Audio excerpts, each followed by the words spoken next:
Hi, everybody. Welcome back. I'm Darian the Eclectic, and today we're going to be doing something a little bit different. I'm going to pop a wheel up here for us to spin, and it's got a lot of questions that I often get from new writers, aspiring writers, or that I just see on a lot of the different forums, right?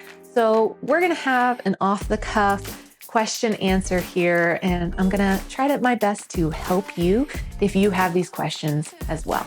Okie dokie, so let's pop the wheel up and give it a spin. They all have question marks on them, so I have no idea which question is going to come up until after the wheel stops spinning. So let's give it a try. Let's see what comes up first. All right, spinning, spinning, spinning. And what do we got?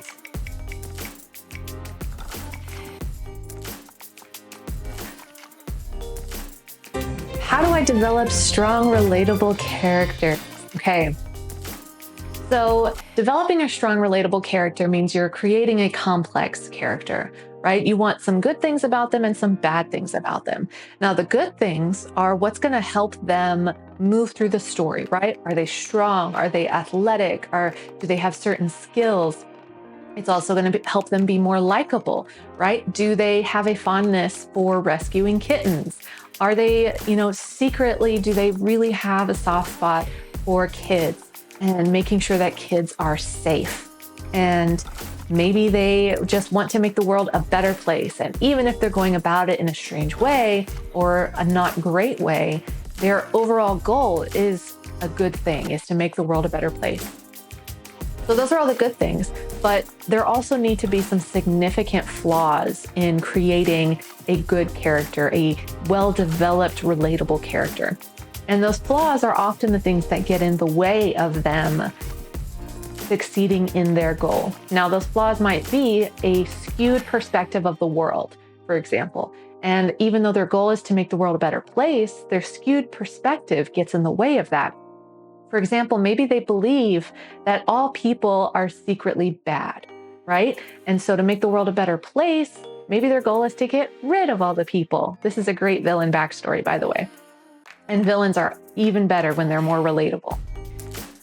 Maybe they have a block, right? Maybe they've got some amazing combat skills, but something happened and they've got PTSD and they are afraid now. They've got a reason to be afraid. Or maybe they just had a baby. And so now, when before they thought they were invincible, now they have something to lose. And so they have this block that gets in the way of them doing their very best, being the very best they can be. And so in order for them to use all the good parts of their character and succeed in their overall goal, they have to now confront their flaws and move past their flaws, or find a way to deal with and incorporate those flaws into themselves as a new person. They are different now from the way they were. And this shows the character arc as well. To create a really complex, juicy, well-developed character, you've got to show them going from point A to point A to point B in the story, right? Point A, they start out one way. Point B, they are a completely different person. They have changed, evolved, confronted these flaws, and come out the other side a better person in some way, right? If they're the villain, it's different. They go from point A back to point A, right? They never really evolve to move past their flaws. They usually embrace those flaws and double down on those flaws in order to double down on the skewed perspective, which makes them the villain, right? Going about a goal the wrong way. Whereas the character, the protagonist, the hero, the good guy, needs to find a way to move past that flaw and go about their goal the right way. They might start out going the wrong way, which is a really good thing.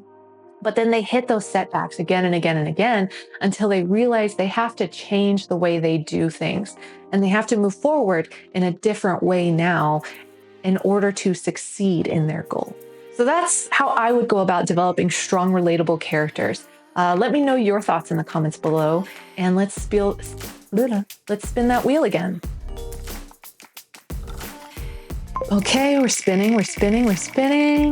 And what are we coming up with now?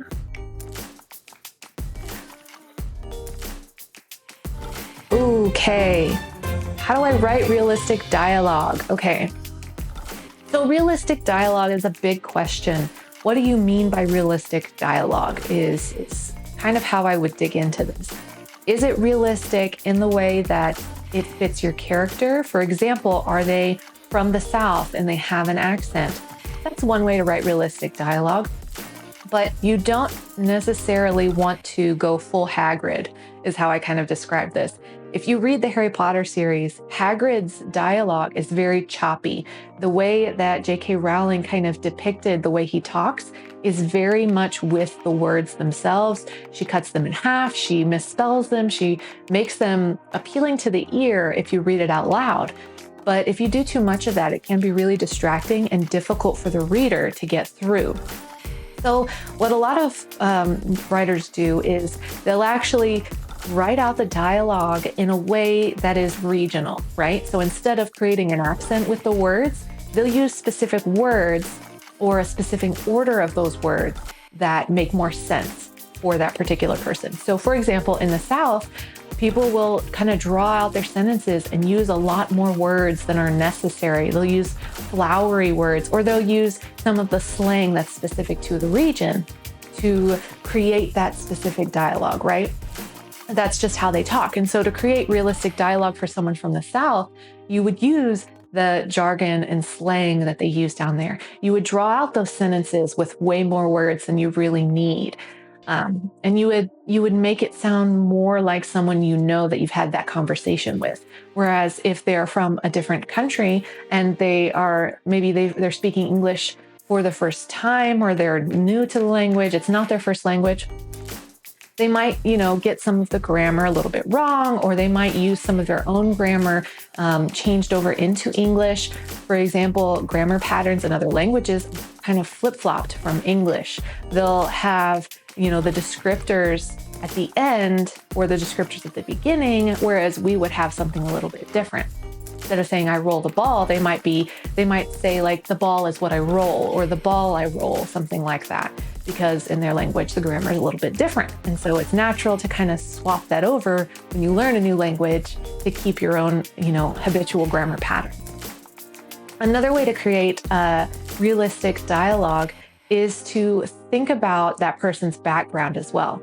So not just their region, but who are they? What are they doing? If they are in the military, they're going to be using a lot of, acronyms and military jargon. If they're a gardener, maybe they relate everything that they talk to with a garden metaphor or analogy, right? So to create realistic dialogue and something that's really specific to that character, think about who they are, how they would talk, what their hobbies are, what their background is, what their region is, and how that would be part of the dialogue that they use and the way that they talk.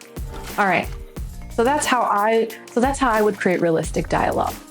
You have other thoughts? Let me know in the comments below, and let's spin that wheel again. All right, we're spinning. Let's see what comes up next.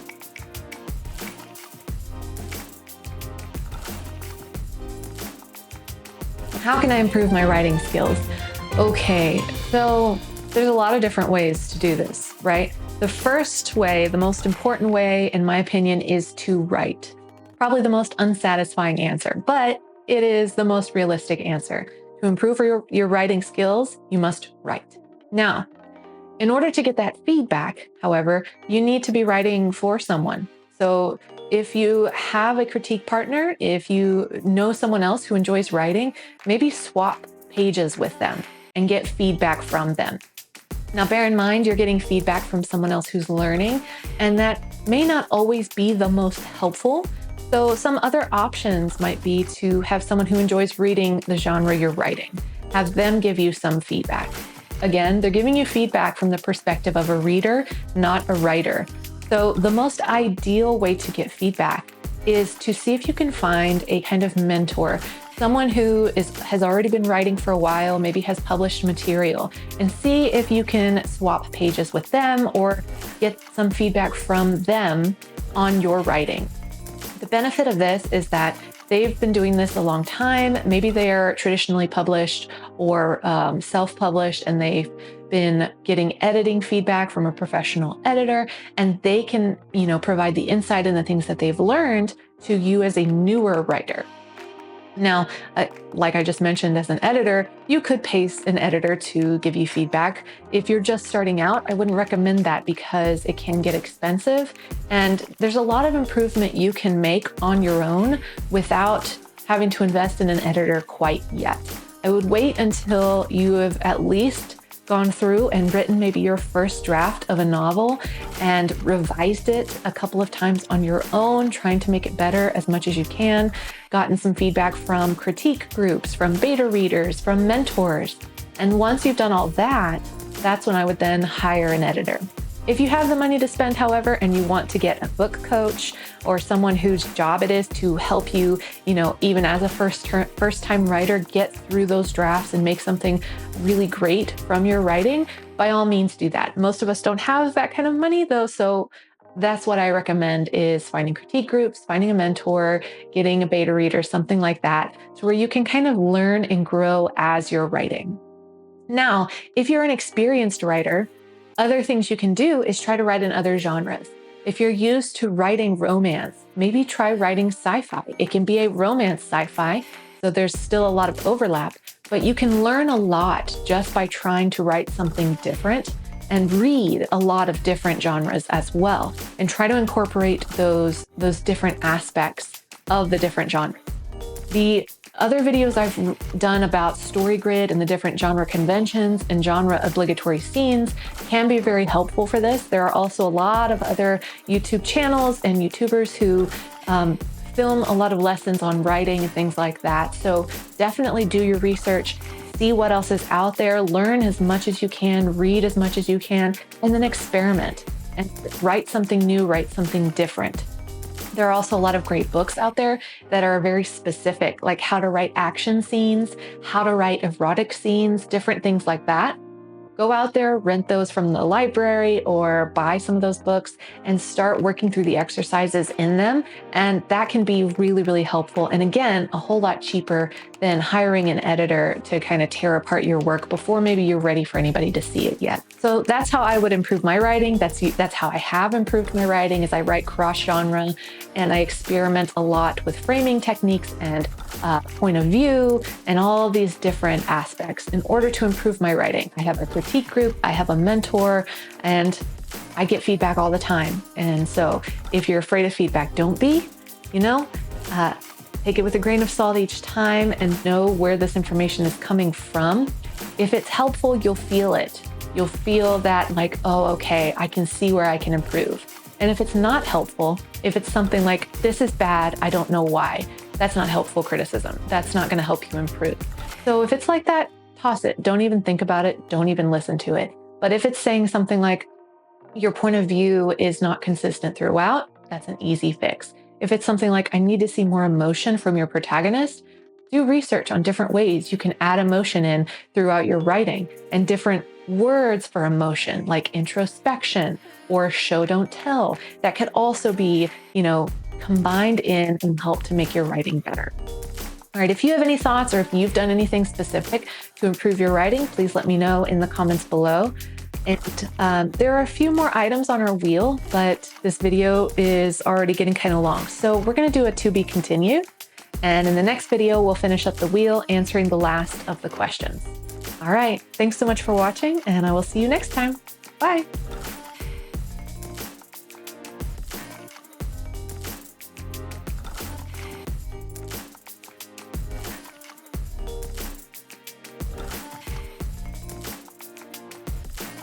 All right, everybody, welcome back. I'm Darian the Eclectic, and today we're continuing our writer's wheel, where I have a list of topics and questions that I see often from new writers or writers in general, and I've put them in a wheel with question marks, and I hit the button, and I have no idea what's going to come up next until the wheel stops. So if you're interested in seeing the first video with a few more questions, go ahead and check that out. But now we're going to continue with the wheel and finish it off. So let's spin it.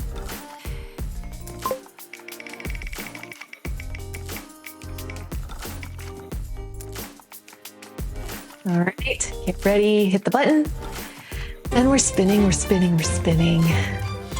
What's coming up next? Oh, what's the difference between showing and telling? Okay, so we touched on this in the last video I did with the wheel, but the difference between showing and telling is when you show something, you're showing the action, the emotion, the reasoning behind what you're trying to say.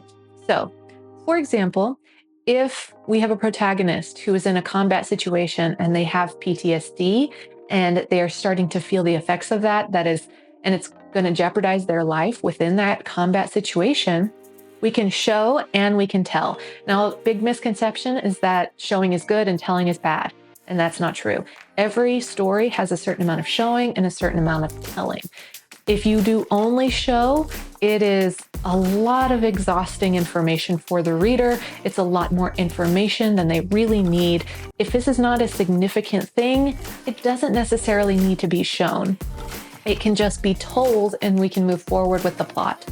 However, telling can, if you do a whole lot of telling and very little showing, it can become very boring. You're just telling the reader how the protagonist is feeling instead of showing how they're feeling. And so the reader's not going to feel it themselves. They're not going to be invested in the story because it's more of a report or an essay than a fiction novel, right? So examples of the differences between showing and telling is our character in the combat situation. They have PTSD, so they're feeling those side effects. They're feeling sweaty and shaking and panicking, and they're frozen in the spot, and they're having flashbacks of the reason they have PTSD. Maybe they were in a combat situation before and their best friend, their partner, died somehow. All these different things are making them a different person in this moment than they would have been before that PTSD occurred, right? Before, maybe they were quick thinking, they were skilled in combat and they would have taken down these bad guys super fast without a second thought. But now they remember the bad thing that happened when they took those risks, and it's stopping them from taking those risks again. Another aspect of that is not just showing their facial expressions or describing, the blood pumping through their veins, the heart hammering in their chest, but is also providing them the introspection. What are they thinking as well as what are they feeling, right? So feeling you can show with the trembling, with the sweats, but what are they thinking as well? They're thinking about the last time this happened. They're thinking about everything that can be lost this time. Maybe someone else is in danger, just like the last time, and they don't want to repeat the same mistakes they did. And so all these things are going through their head. And a lot of times when people start to try to implement show versus tell, they will show all the physical aspects and they will leave introspection out because they think that that's telling. But it's not. Introspection is very important. It's letting us know what's going through the character's mind as they are experiencing these shown emotional and physical reactions, right? So that is the difference between showing and telling. Telling, for example, if some time is passing, we don't need to detail and show like the colors changing in the spring. We can just say, 6 months later. That's it. That's all we need to know. Nothing significant happened in those 6 months. It doesn't add to the plot, but we need to jump forward for whatever reason in the story. So 6 months later does it. You can tell that. That's okay. That's better for the reader than having to experience 6 months of changing season description showing in order to just have that box checked of showing versus telling. You don't have to. Okay. If you have some opinions on showing and telling, drop it in the comments below. In the meantime, let's spin that wheel again.